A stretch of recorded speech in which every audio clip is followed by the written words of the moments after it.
জুলাই এবং আগস্ট বিপ্লব চলাকালীন সময় সংগঠিত মানবতা বিরোধী অপরাধের দায়ে আসামি শেখ হাসিনা, আসামি আসাদুজ্জামান খান কামাল, আসামি চৌধুরী আব্দুল্লাহ আল মামুনের বিরুদ্ধে মানবতা বিরোধী অপরাধের দায়ে অপরাধকে আমলে গ্রহণ করা হয়েছে। আদেশ হয়েছে 5টা অভিযোগে এই 3 জন আসামির বিরুদ্ধে অভিযোগ আমলে গ্রহণ করা হয়েছে।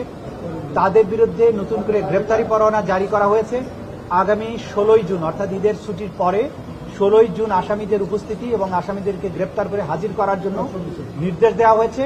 ওই দিন যদি আসামিরা উপস্থিত হন তাহলে সেদিন থেকে আনুষ্ঠানিক বিচারের প্রক্রিয়া শুরু হবে। যদি আসামি কেউ অনুপস্থিত থাকেন, আইন অনুযায়ী তাদেরকে অনুপস্থিত ঘোষণা করার একটা ব্যাপার থাকবে, সেটাও সেদিন আদালত যথাযথ আইন প্রক্রিয়া অনুযায়ী সেদিন ঘোষণা করবে।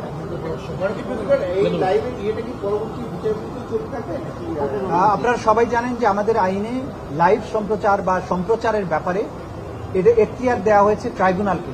ট্রাইব্যুনালের অনুমতি সাপেক্ষে যখন ট্রাইব্যুনাল মনে করবেন যে এই অংশটুকু সম্প্রচার করতে সাক্ষীর কোনো নিরাপত্তার ঘাটতি হবে না অথবা অন্য কোনোভাবে বিচারিক প্রক্রিয়ার প্রভাব পড়বে না, তখনই তারা অনুমতি দিবেন।